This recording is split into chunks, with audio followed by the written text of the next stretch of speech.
सभी को राधे राधे। हमारे चैनल में आप सभी का हार्दिक स्वागत है। आषाढ़ पूर्णिमा व्रत आषाढ़ मास की पूर्णिमा के दिन मनाया जाता है। यह महीना हिंदू कैलेंडर में चौथा महीना है और ग्रेगोरियन कैलेंडर के अनुसार जुलाई अगस्त के महीने में पड़ता है। हिंदू कैलेंडर के अनुसार अधिकांश पूर्णिमा का दिन महीने के एक महत्वपूर्ण त्योहार से जुड़ा होता है। इसलिए एक वर्ष में 12 महीनों में पूर्णिमा के दिन 12 अलग-अलग त्योहारों को चिन्हित किया गया है।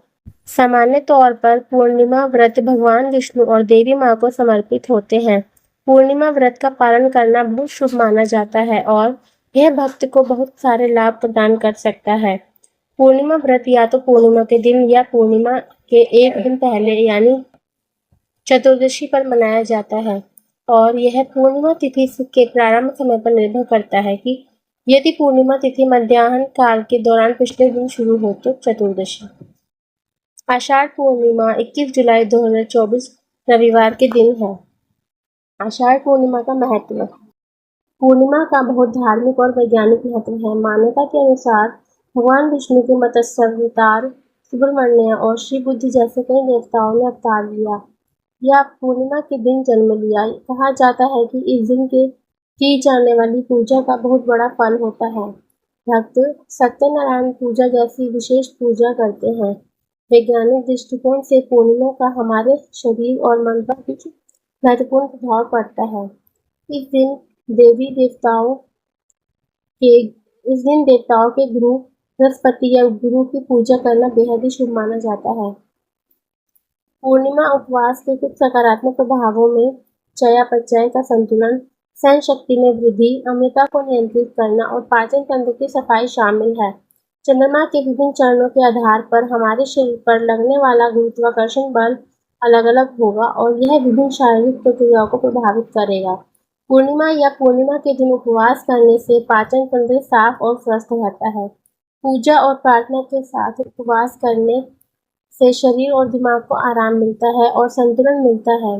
व्रत का एक समर्पित अवलोकन सभी दर्द को दूर करने और भावनाओं को नियंत्रित करने में मदद करता है। आषाढ़ पूर्णिमा पर गोपदम व्रत करने के लिए अनुष्ठान।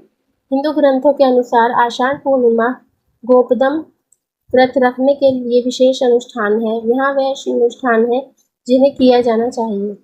सुबह जल्दी उठकर नहा धोकर साफ कपड़े पहन ले, पूरे दिन प्रार्थना करें या भगवान विष्णु के नाम का पाठ करें। महान लाभों के लिए कोई भी सत्यनारायण कथा को पढ़ या सुन सकते हैं। ध्यान के दौरान गरुड़ वाहन पर अपनी पत्नी देवी लक्ष्मी के साथ बैठे चतुर्भुज विष्णु भगवान की छवि के बारे में सोचें। भगवान विष्णु को मिट्टी के दीपक या दिए, साग, फूल और धूप का भोग लगाएं। भगवान विष्णु से प्रार्थना करने के बाद भक्तों को ब्राह्मणों या जरूरतमंद लोगों को खाना खिलाना चाहिए। धर्मार्थ कार्य भी अपनी सुविधा अनुसार करना चाहिए। भक्तों को पीले वस्त्र धारण करने चाहिए और दान के रूप में अनाज और मिठाई बांटनी चाहिए। तो कहा जाता है कि आषाढ़ पूर्णिमा की सुबह पीपल के पेड़ के नीचे देवी लक्ष्मी की पूजा करने से जीवन में धन और समृद्धि प्राप्त होती है। गोपदम व्रत का पालन करने वाले को गायों की पूजा करनी चाहिए और उन्हें खिलाना चाहिए। उन्हें गाय के सिर पर तिलक लगाना चाहिए और उसका आशीर्वाद लेना चाहिए। पूर्णिमा व्रत के नियम। सामान्य तौर पर पूर्णिमा व्रत रखने वाले भक्त पूरे दिन के उपवास का पालन करते हैं और भगवान विष्णु की पूजा करते हैं। उपवास पूर्णिमा के दिन सूर्योदय से शुरू होता है और शाम को पूर्णिमा के उदय पर समाप्त होता है। पूर्णिमा व्रत का पालन करने के लिए भक्तों को सूर्योदय से पहले उठकर स्नान करना चाहिए। सूर्योदय से पूर्णिमा तक बिना किसी भोजन या पानी के सख्त उपवास की सिफारिश की जाती है।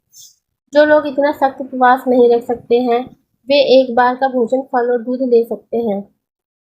अनाज, दाल और नमक से सख्ती से बचना चाहिए। भक्त पूर्णिमा को उदय होते देख और पूजा अर्चना कर उपवास समाप्त कर सकता है। किसी भी देवता को विशेष पूजा या प्रसाद चढ़ाने की सलाह नहीं दी जाती है। भक्त अपनी इच्छा अनुसार पूजा कर सकता है। इस दिन सत्यनारायण व्रत और पूजा। सत्यनारायण व्रत पूजा भगवान विष्णु को समर्पित एक समारोह है और इसे पूर्णमी के दिन करना अत्यधिक शुभ माना जाता है। व्रत के दिन भक्त अपने घरों की सफाई करते हैं, प्रवेश द्वार को आम के पत्तों से सजाते हैं और एक वेदी पर सत्यनारायण की मूर्ति या शिखर स्थापित करते हैं। वेदी के दोनों सिरों पर दो छोटे आकार के केले के पेड़ बांधे जाएंगे और मूर्ति या चित्र को सिंदूर, चंदन के लेप और माला से सजाया जाएगा। पूजा प्रक्रिया में भगवान गणेश के आशीर्वाद और विष्णु सहस्त्रनाम का जाप शामिल है। तुलसी, फल, मेवा, चावल के व्यंजन, पान के पत्ते, दूध, दलिया आदि चढ़ाए जाते हैं और पूजा का समापन भक्तों द्वारा वेदी के सामने कपूर या घी का दीपक। इस पूजा को करने से पूर्णिमा व्रत का प्रभाव भी बढ़ता है और भक्तों को दूसरों के साथ आशीर्वाद साझा करने में मदद मिलती है। आषाढ़ पूर्णिमा पर पूजा और गोपदम व्रत का पालन करने के क्या लाभ हैं?